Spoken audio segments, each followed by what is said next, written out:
Ang pangalang Jehovah, nakasulat po ba talaga sa mga lumang kopya ng Biblia? Ito po ang mga kopya ng Biblia na kababasahan ng banal na pangalan ng Diyos na Jehovah o Jehovah. Ang una ay ang King James Version. Gawa po ito ng mga Anglikanong Protestante noong 1611, kaya napakatagal na po ng version na ito. At isa po ito sa mga matatandang version ng Biblia, pero popular pa rin hanggang sa kasalukuyan. Pero mababasa po ang pangalan ni Jehovah na mahigit sa 10 beses. At kahit na tinanggal ang pangalan ng Diyos sa mga mas bagong version ng King James Version, nakatatak na po sa version na ito ng King James ang pangalan ni Jehovah. Sa pinakaunang kopya nito noong 1611 pa po. Kaya kung 6,900 mahigit ang dapat na nakasulat sa Hebreong kasulatan ng Biblia ang pangalan ng Diyos, 10 na lang po dito ang natira. Tinanggal po nila mahigit sa 6,000 na pagkakasulat ng pangalan ng Diyos sa iba pang teksto nito sa lumang tipan o Hebreong kasulatan. At may mga version nga po ng King James na mas bago na kung saan tuluyan na po nilang inalis ang halos lahat ng pangalan ng Diyos sa mga teksto nito sa Hebreong kasulatan. Pero sa isa sa pinakabagong bersyon ng Biblia King James, napagpasyahan po nilang isuoli ang mahigit sa 6,000 beses na pagkakasulat ng pangalan ng Diyos sa lumang tipan o Hebreong kasulatan dahil sa pagkakatuklas po ng Dead Sea Scrolls noong 1940s sa Qumran Caves, malapit po sa Jerusalem. Ang Dead Sea Scrolls ay mga pinakalumang manuskrito po na naisulat pa noong panahon ng mga pangyayari sa Biblia. Kaya hindi po may tatanggi ng King James Bible na totoo ngang nakasulat ang pangalan ng Diyos sa Hebreong kasulatan na kalaunan ay naisali nilang Jehovah. Ang Douay version ay inilimbag po noong 1609 at mas matanda pa po ito kaysa King James version na inilathala po ito ng mga Katoliko sa bansang Pransya. Kaya napakatandang kopya na po ng original na Douay version. Pero mababasa po sa Douay version ang pangalan ng Diyos ng 2 beses sa Exodo 6:3 at sa Exodo 3:14. Kaya Katolikong Biblia po na ito ay nagtataglay ng pangalang Jehovah. Ang Darby Bible ay inilimbag po noong 1867 at ang buong Hebreong kasulatan ng lumang tipan ng Biblia na ito ay kababasahan po ng mahigit na 6,000 beses ng pangalang Jehovah. Samantalang sa bagong tipan naman ito o ang Gregong kasulatan ng Darby Bible ay mababasa pa rin sa mga talababa o mga footnote ng maraming beses din ang pangalan ng Diyos na Jehovah. At ito naman po ang The Bible in Living English na tinawag ding Byington Version na nalimbag noong 1898. Kababasahan din ang pangalan ng Diyos na Jehovah sa buong lumang tipan o Hebreong kasulatan. Kaya katulad din ng Darby Bible, mahigit 6,000 beses din makikita o mababasa ang pangalan ng Diyos na Jehovah. At ito po ang Geneva Bible. Isa po ito sa mga pinakamatatandang bersyon ng mga salin ng Biblia. Mas matanda pa po siya sa King James at sa Douay. At inilathala po ang pinakaunang kopya nito noong taong 1560 pa po. Kaya 8 beses po mababasa sa Bibliang ito ang banal na pangalan ng Diyos na Jehovah. At para sa mga nagsasabing hindi nakasulat sa Gregong kasulatan o sa bagong tipan ang pangalan Jehovah, ito po ang The Emphatic Diaglott version ng Biblia na naipublish noong 1864 ay kababasahan po ng 18 beses sa bagong tipan ng pangalan ng Diyos na Jehovah. O kaya mababasa po sa version na ito ng Emphatic Diaglott ang 18 beses na pagkakasulat ng pangalan ng Diyos na Jehovah. Ang ilan sa mga teksto ng salin na ito nakababasahan ng pangalan ni Jehovah ay ang Mateo 21:42, Mateo 22:37 at Mateo 22:44, Mateo 23:39, Marcos 11:9 at ang Gawa 2:34. O kaya maraming beses po, 18 beses po, ilan lang po yan ang mga nabanggit sa mga teksto. Ang American Standard Version ay nalimbag po noong 1872 at katulad din po ng Darby at Byington versions ay nakasulat din sa buong Hebreong kasulatan ang pangalan Jehovah.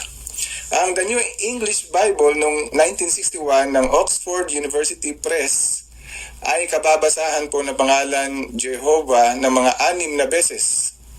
At ito po, para sa mga Cebuano, ang pinakalumang Cebuanong bersyon ng Biblia na tinawag na ang Santos nga Biblia na isinalin mismo ng mga Katolikong kardinal na mga Doctors of Divinity na sina Cardinal Julius Rosales, Monsignor Manuel Yap at Monsignor Gabriel Reyes na dating Archbishop ng lalawigan ng Cebu ay nagkaisa na nagsalin ng bersyon ng Biblia sa Cebuano na nakabase sa Latin Vulgate at nagkaisa po sila na magsalin sa nasabing bersyon ng pangalang Jehovah gaya ng mababasa sa larawan. At hindi lang po iisang beses, maraming beses po.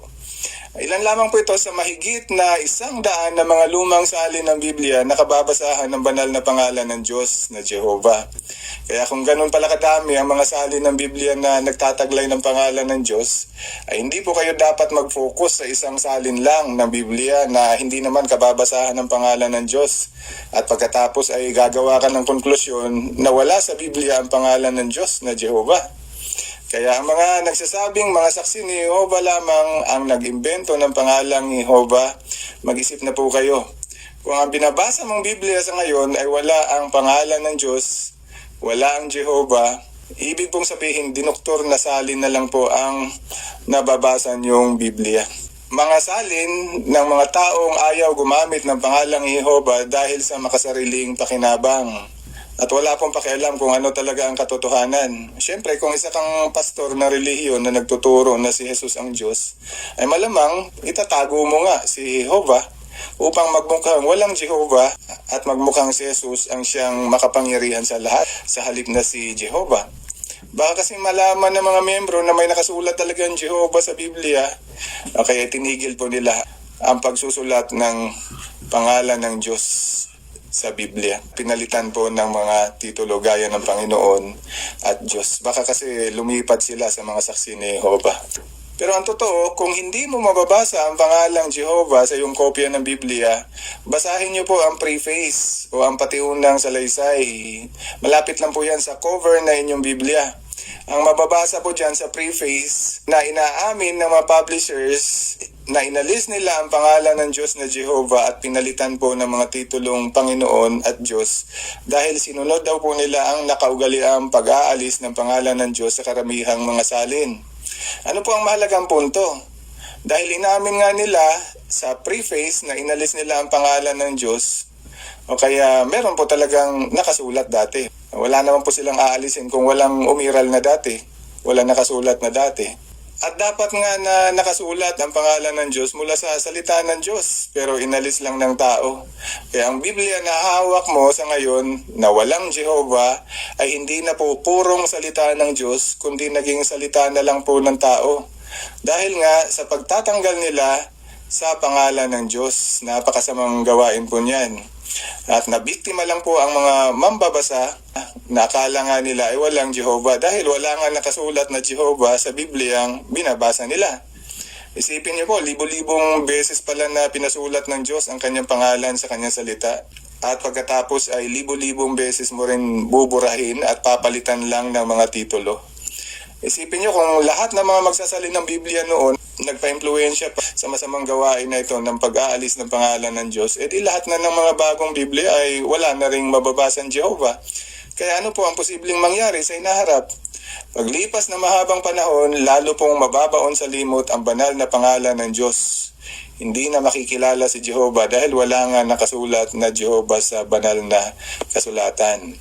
Pero siyempre, hindi naman po ipapahintulot ng Diyos na mangyayari ang bagay na yan. Siya ang Diyos na makapangyarihan sa lahat, ayon sa Genesis 17:1, kaya lagi pong may gagawing pagtatanggol si Jehovah sa mga naninirang puri sa Kanya. Ang pangalang Jehovah ay nangangahulugang ako ay magiging anuman ang gugustuhin ko.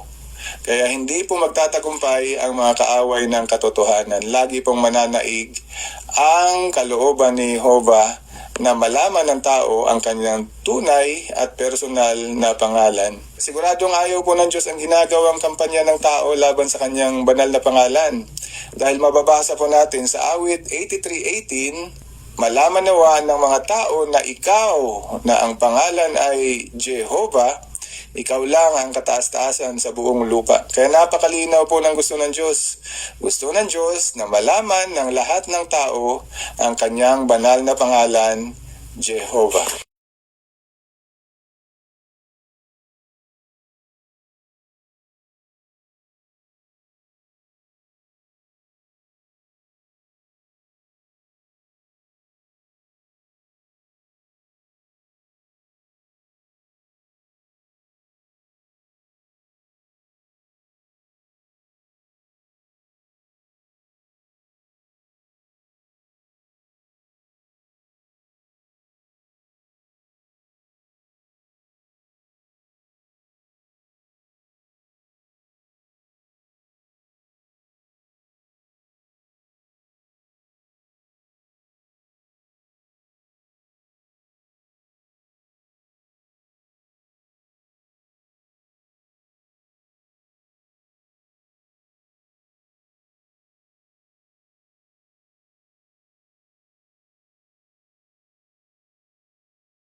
Kaya nga, ang mga nagsasabing si Jehovah daw ang Diyos noon sa lumang tipan at pagkatapos ay naging si Jesus na sa bagong tipan, mali po.